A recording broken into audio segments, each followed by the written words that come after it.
चलो सर, तो parts of speech के एक पार्ट्स होते हैं, क्योंकि दुनिया में हर वर्ड को पढ़ना हमारे लिए क्या था, इम्पॉसिबल था। यदि बात करें दुनिया में कितने वर्ड्स हैं, तो दुनिया में हजारों वर्ड्स हैं, लाखों वर्ड्स हैं। हर वर्ड्स के बारे में हम यदि पढ़ने चले तो संभव हो पाएगा क्या? नहीं, हम हर वर्ड्स के बारे में पढ़ नहीं सकते। इसलिए जितने भी वर्ड्स था उसको हमने एक कैटेगरी में बांटा, जिसका नाम है पार्ट्स ऑफ स्पीच, जिसमें non, pronoun, adjective, verb, adverb, preposition, conjunction और इंटरजेक्शन आता है। उसमें एक कौन सा पार्ट है? Verb part. वर्ब किसे कहते हैं? तो मैंने बताया था, एक्शन वर्ड को वर्ब करता है। कोई भी एक्शन वर्ड जो एक्शन को शो करता है, that is said to be verb. Action word को जो भी दिखाएगा वर्ब कहलाएगा। एक्शन मतलब कौन सा?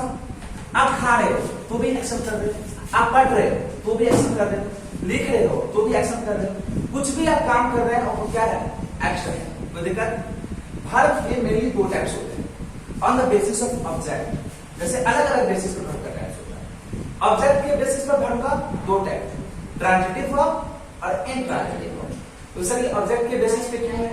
क्योंकि ट्रांजिटिव वर्ब एक ऐसा वर्ब होता है जिसके साथ ऑब्जेक्ट का यूज हो, और इंट्रांजिटिव एक ऐसा वर्ब होता है जिसके साथ ऑब्जेक्ट का यूज ना हो। समझ रहे हो? तो on the basis of object verb के दो टाइप्स, ट्रांजिटिव और इंट्रांजिटिव। ठीक है, देखिए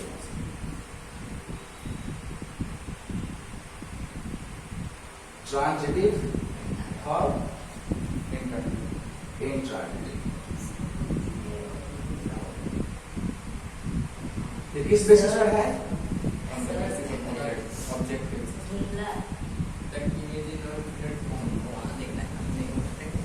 On the basis of object.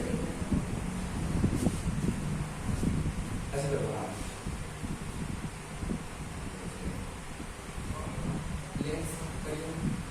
देखिए ट्रांजिटिव वर्ब है एक ऐसा वर्ब जो ऑब्जेक्ट के साथ लगता हो, जो ऑब्जेक्ट के साथ हो क्या होगा? Transitive verb. और ये किस बेसिस पे बांटा गया है? ऑब्जेक्ट। तो on the basis of object, object के बेसिस पे दो वर्ब है, एक ट्रांजिटिव और एक इंट्रांजिटिव। तो जिसके साथ ऑब्जेक्ट यूज होता है वो ट्रांजिटिव वर्ब है, और जिसके साथ ऑब्जेक्ट यूज नहीं होता है वो इंट्रांजिटिव वर्ब है। यानी इंट्रांजिटिव वर्ब विदाउट ऑब्जेक्ट होता है, विदाउट ऑब्जेक्ट। तो वर्ब ऑब्जेक्ट के बेसिस पे दो है, ट्रांजिटिव इंट्रांजिटिव। जिसके साथ ऑब्जेक्ट है ट्रांजिटिव वर्ब, ऑब्जेक्ट नहीं है तो इंट्रांजिटिव वर्ब। इसी तरह on the basis of limitation और वर्ब फॉर्म्स, ये ऐसे नहीं बोल सकते हैं, on the basis of form,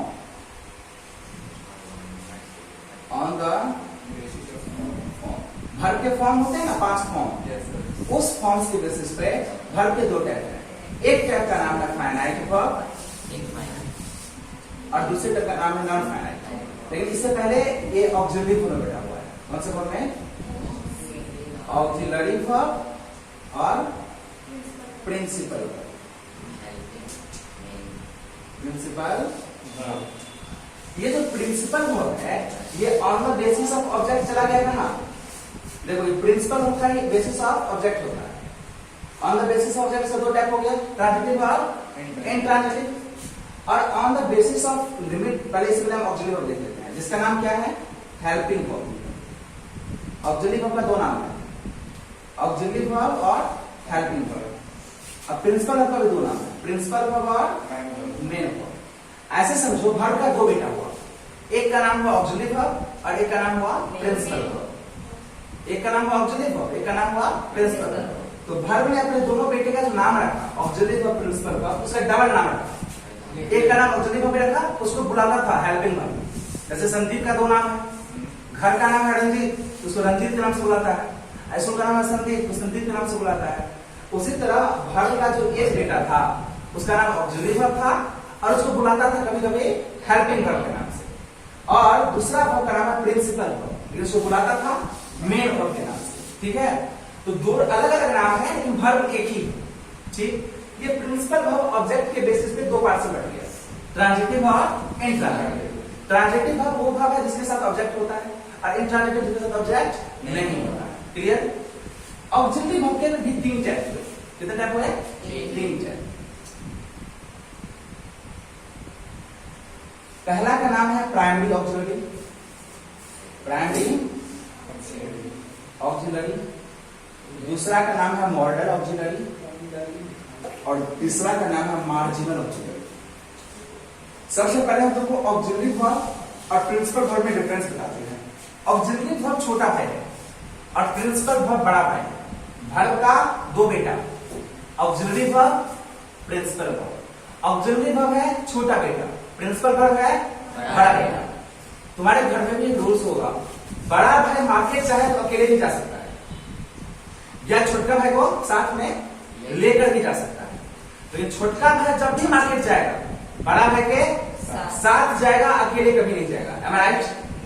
छोटा भाई चाहे तो अकेले भी जा सकता है और बड़ा भाई को साथ में भी लेकर जा सकता है, लेकिन छोटा भाई जब भी चाहेगा बड़ा भाई के साथ जाएगा, अकेले नहीं जाएगा।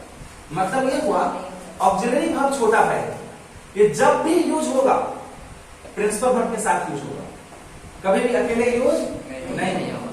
तो ये प्रिंसिपल वर्ब बड़ा है, चाहे तो अकेले भी यूज होगा, चाहे तो साथ में भी यूज होगा। तो इसका डेफिनेशन होता है, ऑक्सिलरी वर्ब का definition, use always with main verb. Auxiliary verb एक ऐसा वर्ब है जो हमेशा मेन वर्ब के साथ यूज होता है, और प्रिंसिपल वर्ब के साथ ऐसा नहीं है। ये तो बड़ा भाई है ना, अकेले भी यूज होगा और छोटका भाई के साथ भी। ठीक है, तो इसका डेफिनेशन है यूज एलोन और together with helping verb. Helping verb के साथ भी यूज हो सकता है और अकेले भी। एग्जांपल्स बता, जैसे I am going, I am going, यहां पर ये क्या है? प्रिंसिपल वर्ब है, ये क्या है?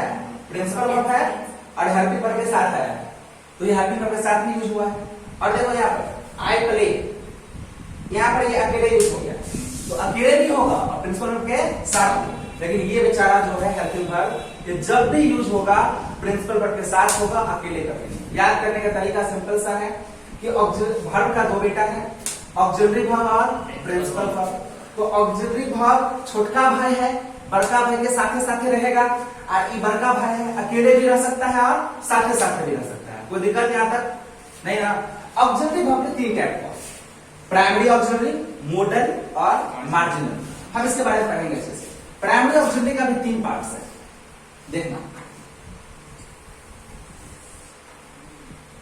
पहला पार्ट का नाम है वर्ब टू डू, दूसरा का नाम है वर्ब टू बी, और तीसरा का नाम है वर्ब टू हैव। ठीक है, देखो वर्ब टू डू में डू आता है, डज आता है और डिड आता है, आ रहा है उसमें। और वर्ब टू बी में एम आता है, इज आता है, आर आता है, वॉज, वर और डी आता है, ये वर्ब टू बी में। और वर्ब टू हैव में हैव आएगा, हैज आएगा, हैड आएगा। और मॉडल जो है सुना, ये 13 होता है। कितना होता है? 13। ऐसे समझो, can, would, shall, should, will, would, may, might, must, dare, used to, need और टू, ये मॉडल है। तो ऑक्सिलरी वर्ब के टाइप्स हैं, जैसे प्राइमरी ऑक्सिलरी में 3 है। वर्ब टू डू, जिसमें डू डज डिड आता है, वर्ब टू बी जिसमें एम इज आर वाज और बी आता है, और verb to have has had आता है। Model can could shall should will would may might must dead used to be और टू। और मार्जिनल 3 है। मार्जिनल कौन कौन है समझो। पहला मार्जिनल है नीड, दूसरा है डेयर और तीसरा है यूज्ड टू। तो सर ये जो मार्जिनल है, ये तो मॉडल भी है और मार्जिनल भी है, ये दोनों कैसे हो गया? तो दोनों इसलिए हुआ कि मार्जिनल का मतलब होता है कभी कभार ये हेल्पिंग वर्ब की तरह यूज करता है और कभी कभार ये प्रिंसिपल वर्ब की तरह यूज होता है, इसलिए इसको अलग कैटेगरी में हम लोग रख दिए। इस कैटेगरी का नाम है मार्जिनल। तो हेल्पिंग वर्ब की तरह का मतलब क्या? तो हेल्पिंग वर्ब हमेशा मेन वर्ब के साथ यूज होगा और मेन वर्ब अकेले भी यूज होगा और हेल्पिंग वर्ब के साथ में भी यूज होगा। कोई दिक्कत? मेन वर्ब अकेले भी यूज होगा और हेल्पिंग वर्ब के साथ में भी यूज होगा, लेकिन हेल्पिंग वर्ब हमेशा मेन वर्ब के साथ यूज होगा। कोई दिक्कत? अब हम लोग पढ़ेंगे प्रिंसिपल वर्ब के बारे में। तो प्रिंसिपल वर्ब को लिमिट के बेसिस पर दो पार्ट में बांटा गया, पहला फाइनाइट और दूसरा नॉन फाइनाइट। फाइनाइट और नॉन फाइनाइट में बांटा गया। कोई दिक्कत है यहाँ तक? देखो स्टार्टिंग की समझते हैं। वर्ब क्या है? कोई भी एक्शन वर्ड वर्ब है, ठीक, कोई भी एक्शन वर्ड वर्ब है। वर्ब के दो पार्ट्स है, ऑक्सिलरी वर्ब और प्रिंसिपल वर्ब। ऑक्सिलरी वर्ब जो है वह छोटा भाई है, प्रिंसिपल वर्ब बड़ा भाई है। प्रिंसिपल वर्ब को ऑब्जेक्ट के बेसिस पर दो पार्ट से बांटा गया, ट्रांजिटिव और इंट्रांजिटिव। ऑब्जेक्ट के साथ यूज हो रहा है तो ट्रांजिटिव, और बिना ऑब्जेक्ट के यूज हो रहा है तो इंट्रांजिटिव। ऑक्सिलरी वर्ब एक ऐसा वर्ब है जो हमेशा हेल्पिंग वर्ब के साथ यूज होगा, प्रिंसिपल वर्ब के साथ यूज होगा, और प्रिंसिपल वर्ब अकेले भी यूज होगा, हेल्पिंग वर्ब के साथ में भी यूज होगा। ऑक्सिलरी वर्ब के तीन टाइप्स हैं, प्राइमरी, मॉडल, मार्जिनल। प्राइमरी के भी तीन पार्ट्स हैं, वर्ब टू बी जिसमें एम इज आर वाज और बी आता है, वर्ब टू डू जिसमें डू डज डिड आता है, और वर्ब टू हैव जिसमें हैव हैज हैड आता है। और उसके साथ ये मॉडल भी 13 वो है, मॉडल 13 है, can, could, shall, should, will, would, may, might, must, dare, used to, need और ought to। और मार्जिनल 3 है, नीड, डेयर, यूज्ड टू। ये मार्जिनल इसलिए है तो क्योंकि कभी-कभार ऑक्सिलरी वर्ब के रूप में यूज होता है, कभी-कभी हेल्पिंग वर्ब के रूप में यूज होता है। और on the basis of limit, on the basis of limit या फॉर्म्स कर सकते हैं, या फॉर्म्स, बेसिस ऑफ लिमिट और फॉर्म्स। इस वर्ब के दो टाइप्स है, फाइनाइट और नॉन फाइनाइट। फाइनाइट एक ऐसा वर्ब है जो ओरिजिनल ऑक्सिलरी वर्ब की तरह यूज होता है, इसलिए इसके बारे में पढ़ना जरूरी है नहीं। लेकिन नॉन फाइनाइट वर्ब जो है ये नॉन और प्रोनाउन की तरह यूज होता है। नॉन फाइनाइट वर्ब नॉन और प्रोनाउन की तरह यूज होता है, इसलिए हम इसके बारे में पढ़ेंगे नेक्स्ट चैप्टर में। एक टॉपिक पढ़ेंगे अलग से नॉन फाइनाइट, ठीक है। हम इसका एग्जांपल देकर आपको समझा देंगे, पहले आप लोग इसे राइट कर लें, ठीक है, और हम लोग फिर नेक्स्ट वीडियो में इसके आगे पढ़ेंगे। Thank you.